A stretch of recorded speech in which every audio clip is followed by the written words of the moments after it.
the energy and the excitement of getting to spend time with Frank inspired me to get my starter kit going. So next year, hopefully it'll be a little bit further out. In a couple of years, I'll be able to actually compare. The other thing that Frank did for me today also thus far is he convinced me to do a demo on my iPhone live in front of the group. So well, hopefully that goes well. If not, I'm going to blame it on AT&T, right? Because that's LT, I think, is Greek for it doesn't work when you need it, right? The third thing is he already swore in front of the crowd, which I'm famous for, so I'm going to feel good if anything starts flying here. So let's see if we can get this demo to work. Also, I'm hoping that my fat fingers work on this little tiny screen I've got here. All right, here we go. So I/O Cloud, and I think the purpose of demonstrating this from my perspective is to show this is what the data center is going to be for enterprises. Like, we're focused on the enterprise world and how they consume compute. The days of cardboard boxes being shipped to data centers, unboxed, put in racks, custom configured, custom cabled, custom managed, is coming to an end. And I think that what Frank and the team and everyone here is driving is that end. And so I wanted to demonstrate here was how we can in fact stand up a virtual instance on an iPhone across an LTE network across the country in a Tier 3 certified data center with 600 plus enterprise customers running across a global network, right? So these are the instances that are running. I'm now going to click the Launch Instance button on our admin panel.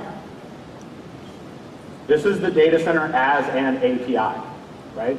Period. We're going to pick the region, US West 1A, which is my sandbox they've created for me. Again, my fingers are... We're going to name this instance. I'm just going to call it G, because I actually skipped a step here, so it's going to kick me back because I didn't pick the image. I'm going to pick the size of the instance. I'm going to say, give me a medium-sized server. I'm going to say, select this from a boot image. Again, this is live, OpenStack sitting on top of Open Compute in a Tier 3 data center inside of our reference architecture in Phoenix, Arizona. I'm going to select an instance. So let's go with, since we had Microsoft here, let's go ahead and select a Microsoft product. We'll click Launch. It's now going to request what SDN network I attach this to, a production network, a test network, etc. I'm going to go in here and put it on a production on-prem network. I'm going to click Launch.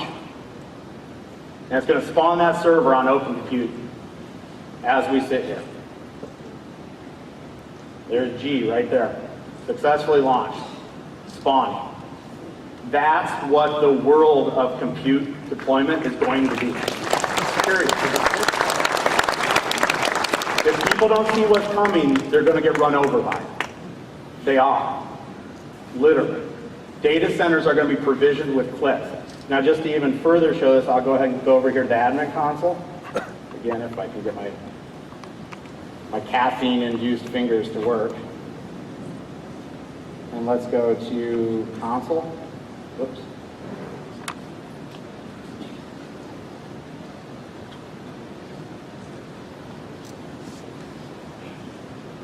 Make it a little bigger. I'll apologize, the iPhone form factor is less than perfect. All right, here we go. Let's see if it launches a console. I promise you there's a Control-Alt-Delete inside of that so you can log into it. So there's a Windows 2000 server provision in front of 3,000 people on an iPhone over an LTE network in 2.5, 3 minutes, right? On a production network in a scale data center. This is what we're driving to, and this is what the world is. And what I want to do is have Dave Valenti come up, who's going to be chairing this panel with us, or moderating it. Gentleman Tim Lyons from Merck, and Cole Crawford from Facebook, and obviously those from OCP, to talk about how this industrial compute capacity gets transformed from industrial use to enterprise use, because this is what enterprise compute is going to look like in the near future. Okay, thank you, George. So we're going to talk about that today. Welcome to our panel, Open Architecture, the Tipping Point for Enterprise Cloud. You guys have met George Slesman. He represents our innovator today. Tim Lyons is the Executive Director of Digital Innovation and Outreach at Merck, so he represents the voice of the customer. He's got a strong background in financial services. Thank you for being here today. And of course, you all know Cole Crawford, who's the Executive Director of the Open Compute Foundation, co-founder of OpenStack and the herder of cats, and he's going to represent the standards today. So let me start off with just an introductory question to Cole. I wonder if you could talk about the state of the open source movement, specifically as it relates to architectures. I'm also the co-host of theCUBE. We love sports analogies. Where are we? Are we at the national anthem? Are we in the first inning, well into the game? Give us paint a picture as to where we are. Sure, and thanks everybody for coming. I think in terms of architectures on the software side, we're well into the game, right? I mean, open source on the software side has proved itself way back in the 90s. And I think on the hardware side, now you're getting sort of that same critical eye applied to hardware that we used to ask about, is this thing called Linux, is it acceptable in my data center? And I think, as we go through the process of figuring out what works for us, that pull process that Frank mentioned earlier, right? The proprietary BS word, right? That's the way the business was done. And in the new world, you're seeing a pull process where people are saying, hey, this is my pain. I want to manufacture my own aspirin. So I think that, I think on the software side, it's been proven. On the hardware side, this is a testament to the validity of open source on the hardware side. So Tim, you came out of the financial services business. They tend to be a harbinger of major trends. From your perspective now in the large pharmaceutical, are we at a tipping point with enterprise infrastructure generally and cloud specifically? I think it's a little bit earlier in the healthcare pharma industry, but I think it's really important for the future of pharma. If you think about all the opportunities around analytics, to do drug development, to improve manufacturing, to analyze real-world data, to hopefully someday have more personalized medicine. When I think about that, I think about how do you start to leverage scale-out technology that a lot of the companies like Facebook or others have done. So from my perspective, if you're going to start analyzing massive amounts of data, then leveraging the wave of open compute and OpenStack and some of the things that we've learned from our partners on the West Coast, I think is critical. So you see that so-called hyperscale bleeding into the enterprise, but still some work has to be done, and we'll come back and talk about that a little bit. So George, you've been pretty outspoken about the current model. You don't seem to like it very much. I don't think my customers do. So what's wrong with it? Why is it broken? I think, unfortunately or fortunately, it's a dollar issue, right? So what's happened is the compute necessity in the large enterprise space, and we're fortunate to do business with some of the largest consumers of IT in the world on the enterprise side of the world, so the large financial services, pharma, healthcare, energy, right? These folks are looking up every day and have to deliver more compute capacity at a lower operating cost every single day. The complexity of their environments in these large organizations exceed anything that you'll see anywhere. And then contrapositively to it, when you really dig into, I think, the data, which we as an organization attempt to make all of our decisions around, the data tells you that this infrastructure is woefully underutilized, right? That these silos of capacity that are created, despite the compression driven through technologies like virtualization and other things like this, if you look at the entire stack, you're talking about full utilization rates of the total asset base in the teens. And that's when it's good, right? So this is an enormous amount of wasted capital, and then you backstop that with horrendous accounting decisions that have been made at given times for the enterprises, where the physical data center was put on a 27 or 30-year depreciation cycle. I'd love to see what a 27-year-old iPhone looks like. The point of it is that at the pace of innovation, it's impossible to keep up. And so the enterprise, the customer, is demanding a scale methodology for delivering applications to their users. Everyone forgets what the goal of IT is, and that's to keep a user in a persistent or non-persistent connection to an application. That's it. That should be our goal, and our goal is to deliver that in the most efficient and most economical way possible. tied out to what the service level needs are. That's it. And we should keep our eye on the prize. And what that means is everything below that connection is going to be commoditized. It's going to be delivered in a commercial and standardized way, and it's going to be delivered using scale infrastructure to support it. Cardboard boxes. I have this picture with a slash through it, which is a stack of cardboard boxes with a bunch of brands of our legacy friends on it, and with cables and everything hanging out of it, with a red X through it. Because the point of it is the era of the cardboard box stack, in our view, is coming to an end. The era of large-scale service and technology providers shipping the problems of IT to their customers is over. The customer wants to buy that connection, and that's what they're going to get. And the reason we're where we're at in our technology platform is because we listen to folks like Tim and others, and I know Don Duett from Goldman Sachs is here, who's been inspirational to our product set and what we're doing, and others. We're building this for our customers. This is not an experiment, right? It's not a lab project. So Tim, is that sort of an accurate reflection of what it is you're looking for? And if so, if you're doing all this non-differentiated heavy lifting today, you spend a fair amount of money doing that, both in your current industry and if you think about your experience in previous industries, what are you going to do with that extra resource? What challenges does that bring? Do you have to retrain those guys? And how do you get from where you are today to where you're going?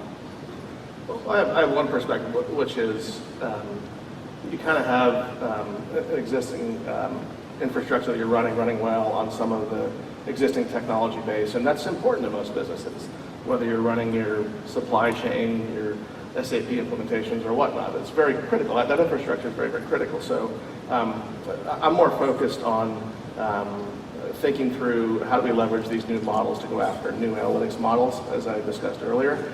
Again, I think a lot of the healthcare industry is going to have to leverage a lot more massive computing cycles to do so. So I think in many ways we're positioned in a way to leverage this tipping point very effectively so that we're not going into the future in the old model that George really loves. So you're saying this data-driven mean is actually becoming real in your organization. So I wanted to go to Cole and ask you, what gives you confidence that an open ecosystem can pull this off and deliver on George's vision and what Tim's looking for? Yeah, I mean, I think it was Gartner recently, they did a study and they said, the best companies out there are employing people to look outside of their walls to innovate. No one company is going to control, all of the greatest minds in an industry.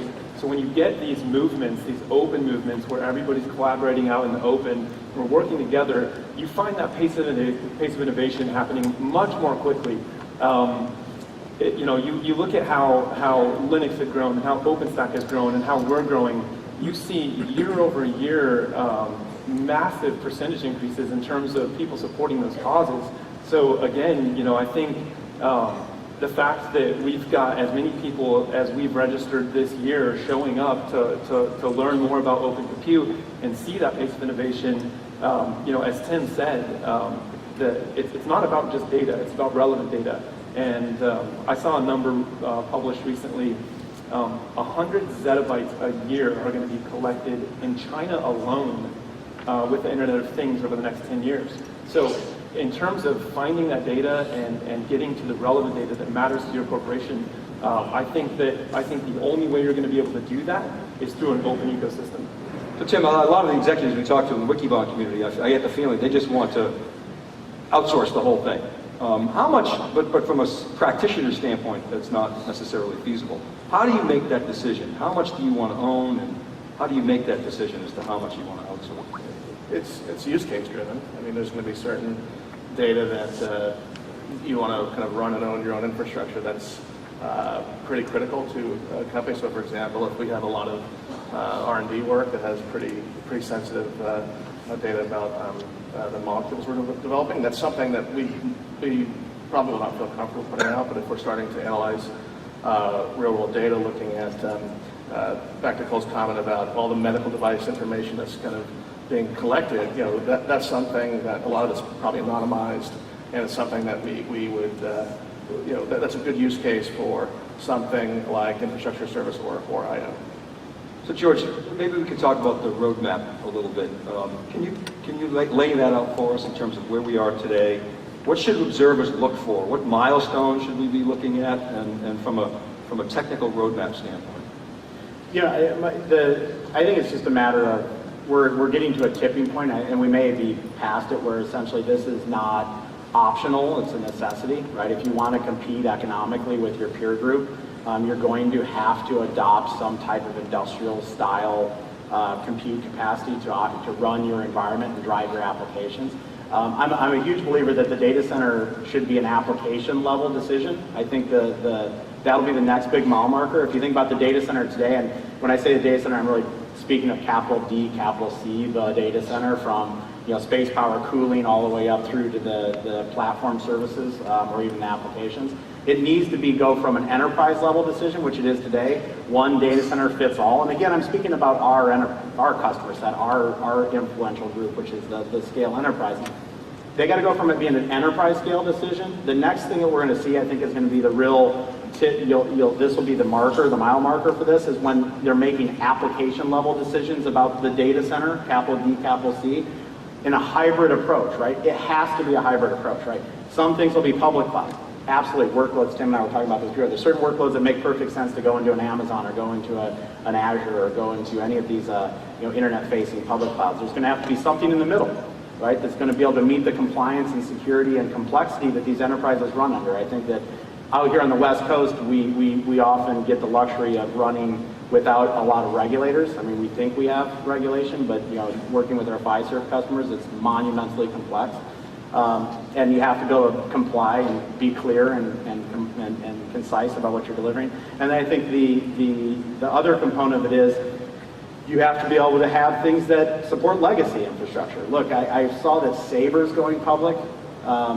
Saber was the first mainframe, I believe, turned into production by IBM to run a reservation system, and it's still running on the same reservation system. So you have to be able to absolutely in your construct support this legacy approach as well. So you have to have this continuum. And I think to demonstrate, to the previous question, we're publishing our open architecture today.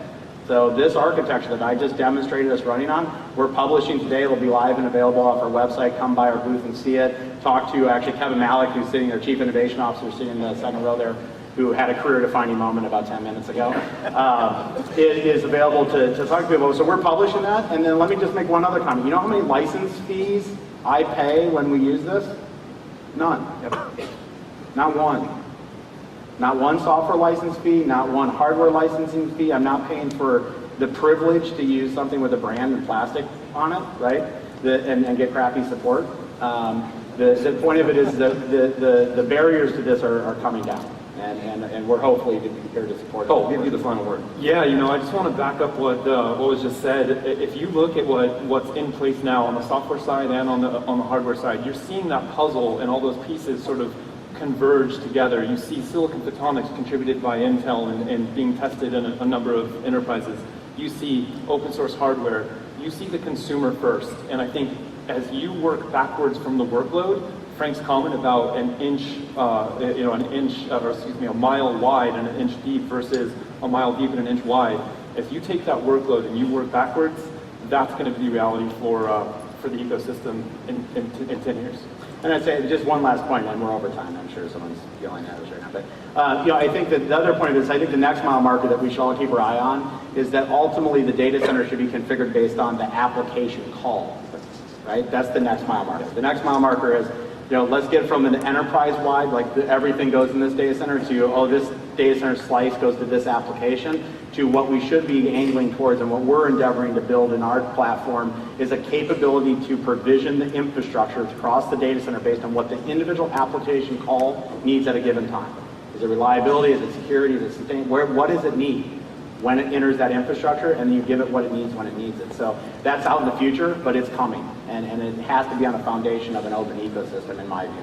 All right, George, Cole, Tim, thanks very much for your perspectives. Thank you. Thank you, audience. And stop by the Cube this afternoon with the untapped